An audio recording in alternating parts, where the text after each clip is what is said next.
Hi, my name is Frankie. Thank you for listening to my mom. I never listen.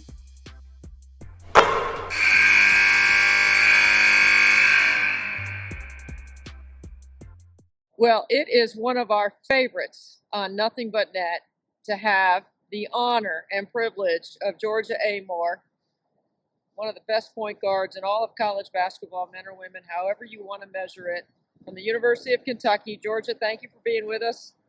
Thank you, I appreciate it. Yeah, I missed you so much the way you pumped me up. I needed that. I got goosebumps. Hey, I'm going to pump you up a lot because I'm looking forward to seeing you this weekend on Sunday. LSU, Kentucky, 4 o'clock on ESPN, a big part of a triple header, including Mhm. game day, Notre Dame at NC State, and then Louisville's playing North Carolina, and then we've got this Kentucky and LSU game. Yes. How's it going so far? Tell me how your season's been. It's great. I mean, obviously I came from such a great conference in the ACC, and you want to talk about those matchups. Obviously, NC State and Notre Dame is a game in itself, but Louisville's been shaking things up. Like they just went to Duke. I still keep up to date with all of those ACC matchups. So, I think coming into the SEC, my foundation and what I did there has helped, but I think the SEC for me has helped push me forward even more. We're playing against different matchup, different teams, different styles, different defenses. But I think the way that the ACC has shaped me intellectually had helped so much in getting myself just a little bit more comfortable at the start of the season. But as everyone says, it's February heading into March, and at this point, it's we just said it. You can win ugly because a win is a win. That's Scouts out, everyone knows everything. So these is where the best games are now because it's who takes advantage of what. both leagues, SEC and ACC, are loaded with great talented teams. What have you found to be a difference between the two since you've played in both at such a high level? Yeah, I mean, ACC, and obviously, I had a great teammate in Liz. You play with an All American, it's gonna make your life a lot easier.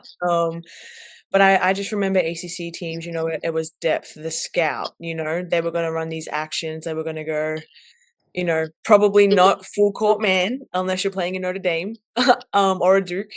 But I think in the SEC, it's for me, it's been kind of scout wise, one action. You've got people who come in and can just get a bucket. They press full court, they man full court. They're not going to give up, when time's ticking down. Like the same intensity you face at the start of the game is the same you face at the end. And I think that's the best thing because you can't let up, you can't just chill. And I think in a couple of our games, that we still have won. Maybe we got beat in the third or fourth quarter, but because we had such a great first half, it kind of saved us a little bit. So it's just learning different scouts, and it's true about how each conference is so different. But I'm not here to say, this one is so much better or this one's so much worse. You learn Right. very different things from either ones for sure. I really don't ever get into the conversation about which conference is better because it doesn't matter. It's all about promoting the women's game, putting the women's game on the best platforms that we can put them on. The SEC has a network, the ACC has a network. ESPN is a partner in the college game in the space with the NCAA. I'm all about doing those things instead of worrying about arguing over who's got what. There are different styles. I do agree with you on one action, but that's not the way Kentucky plays, and certainly not the way Kenny coaches. You guys can get to a second or third action inside an offensive set. Tell me why that's so important against SEC defenses. Yeah, I mean, obviously you have the length. A lot of teams do have length, and I would say myself, what I found is, I've played games where teams can sub in a sixth, seventh, eighth man, and they're still all as skilled as the 1, 2, 3, 4, 5. Like there's not really a drop off. So I think when you're running the actions and you're trying to get people moving and breakdowns, that helps us. I like to attack, but attacking off of a third ball rotation is a lot easier than attacking off just coming Sure. down the court. But that's what he puts in. We have the pieces. We have people who benefit off of, catch and shoot more than creating their own shot. We have people that Clara Strack, coming off the pick and roll in the short jumper, trying to get that acclimated with her. So I think just not going in there and trying to bash and throw stuff up and rebound. Like we really try to get a good score and a good action off of, the plays that we run. Yeah. Clara Strack, you brought her up. She's not Kitley. She's different. She's younger, but Mhm. she's emerging into what could be an All-American campaign. You know what it looks like. Tell us what it looks like. Yeah, I mean, she's grown up so much. I think we place expectations on her because we see her in practice, we see her every day, and we know how good she can be, but I can't forget that she's a sophomore who her freshman year played behind an All-American. So her court time was very sparse last year. I think we were Sure. joking about it. We played LSU last year. She got 5 fouls in however many minutes she did. But the way that she's grown is amazing, and the way that she can move. Debbie, I've never seen someone who's this tall who can move like a guard, who can shoot as comfortably as she can. And I'm not gonna sit here and say I was this in my sophomore year because I wasn't even that in my sophomore year. So I know it takes time. But she'll get the confidence and she knows how important she is. She's But good. yeah, she's just been thrown out there and expected all these things from internally. But I think that the way she's developing, she's on the right track and she knows her worth and her value. And I think as soon as she starts getting a little bit more, even with me, I tell her, I'm like, you can tell me when you want the ball. You can tell me how, bounce pass, like be demanding. You are her. Like you demand so much attention. Be demanding with me. It helps me. So as soon as she gets comfortable with that, which, we've got not Three much time W's, left, Georgia. but Three W's, right? Who to get the ball to, when, and where. She should be telling. exactly. Yep, exactly. But she'll get that. She'll even next year I'm excited to just watch how she grows over the summer. Tioni Key, I want to talk about her because she's Cary High School's finest from Cary, North Carolina. If I had any records, she and her sister and Azure Stevens busted them all. So I don't know if I had any records, but if I did, her progress, her growth, the ability to play with two bigs that can stretch the floor the way they can, that's a little bit different than what you had at Virginia Tech. Explain how that helps you, because right now your numbers are the best of your career. Your assist numbers are the best. You're scoring at the highest clip. And I think your assist turnover ratio is even better. And a lot of people thought you were going to have trouble with the pressure. Yeah. First of all, Tiani might be one of my favorites I've played with, just because of her energy, her off court, on court. She has been gifted. Her body type, the way that she can move midair, the energy and the plays that she brings that can change the momentum. And you talk about her development. This has been a short span of a couple of months. I saw her from not even be able to shoot a 3-pointer to comfortably taking 2 or 3 a game and hitting them. She's fun for me to play with because in transition, she's a beneficiary of a lot of my handoffs where she can attack downhill. And I think, just the position she's been in prior years, the way that she stepped up in one short year, like her potential is insane. And I think I love her, and I think that her biggest battle is herself. I think, when she starts getting that confidence, then she's gonna be really, really tough. But she amazes me, every single game. And as you said, playing with people like Tiani and Clara, it helps me relieve the pressure. I think going back into the ACC days, when teams do pressure or when they do want to double team or when they do want to face guard or change up their coverages, I can recognize that, and I've seen them before, not as often or as, thrown into one game as much as I have this year. But playing with girls like that, they see it, they can pass, we haven't even talked about Clara Strack's passing, I think just being in a situation where I'm with a bunch of these girls, we're figuring out stuff together. Nothing was supposed to be because we never had a reputation, we never had chemistry. So it's like every single game is new, and the way that these girls can adapt has helped me so much. Well, you're an incredible leader, Georgia. I mean, you've won at the highest level. You've already taken the team to a Final Four. You're playing in a league where that league always has expectations for multiple teams to make it to the Final Four. No, Kentucky hasn't been in the national spotlight or in the conversation for a while. Now you are. How are you guys managing all of that? It's something that you're familiar with. What did you learn from your previous experience to help manage the young players on your team? Yeah, I mean, you want to talk my junior year, like Final Four, that was new. You're going through it as you're trying to figure it out, like mentally what you should be thinking, how you should be feeling.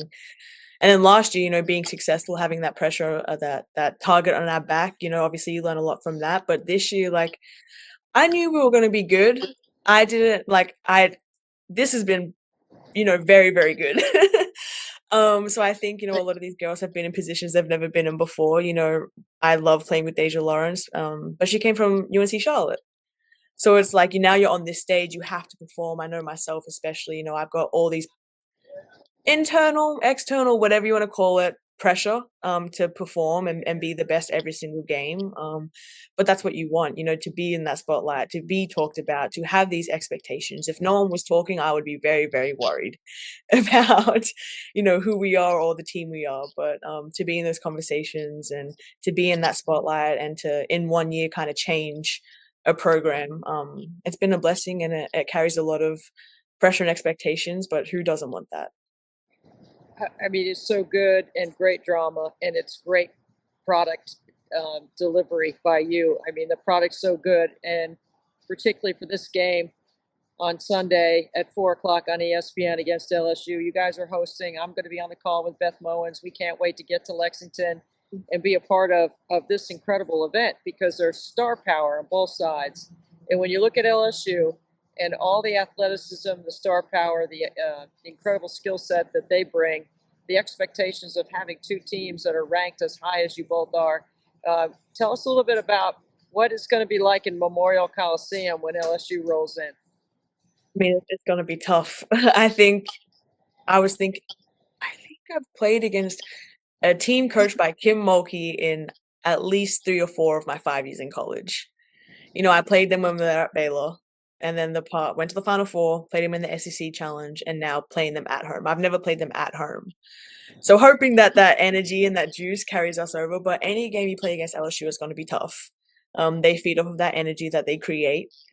They have superstars. I have incredible respect for Flau'jae, and Michaela Williams, great guards. And you can't not talk about Morrow and what she does and how she produces.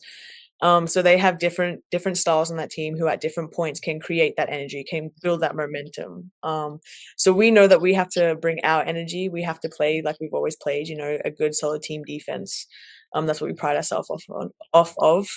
And we just know, like, as I said earlier, it's February. An ugly win is better than a pretty loss. I think Coach Brooks just said that in his press conference. So, it's going to be one to tough it out, and LSU don't let down. Every good game that I've watched, this season, every conference game, it's been tough. It's been a grind. There's lead changes. There's momentum swings. So just being ready for all of that and not getting too high and not getting too low will probably be the key. You brought up earlier NC State and Notre Dame, Louisville and North Carolina.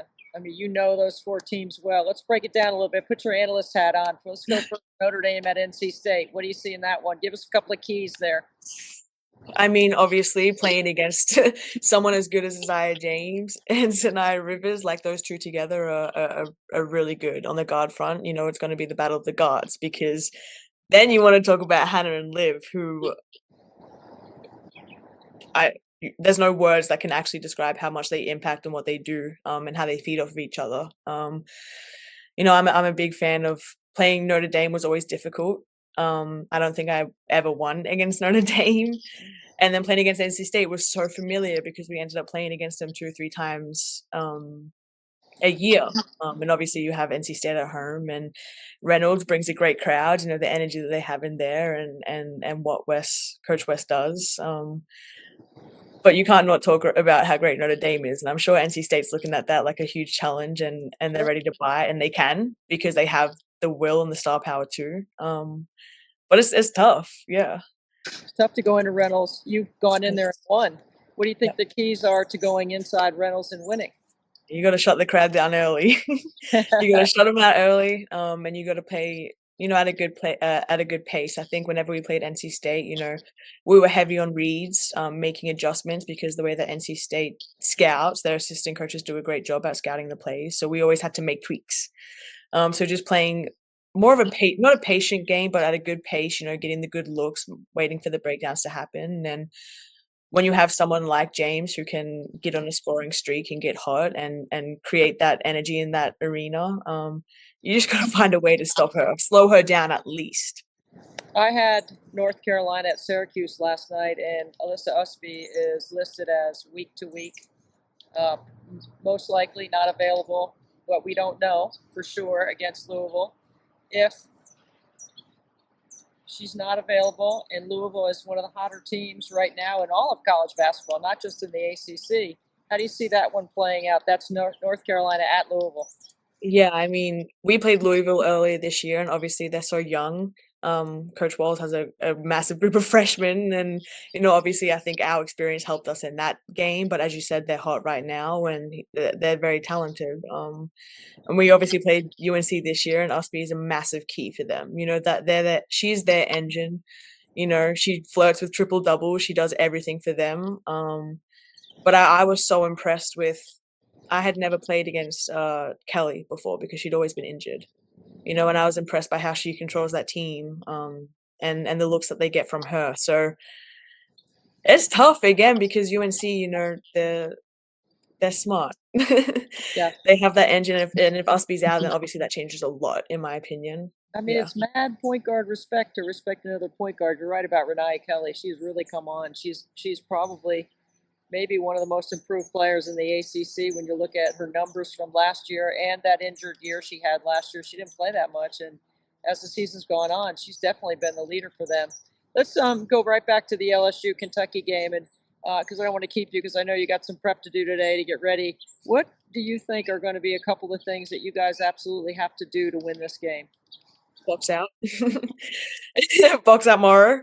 And just being in positions where we won't stop Flau'jae or Michaela Williams, but slow them down, make their shots difficult, make them feel presence, because as I said, they can get hot. And for us, it's just about taking what they give us and making shots. I touched on earlier, I know it's a different team. Last year we had opportunities that we just didn't make them fall. So the opportunities will be there as they are in every single game, making the most out of those and just really holding down the fort on defense.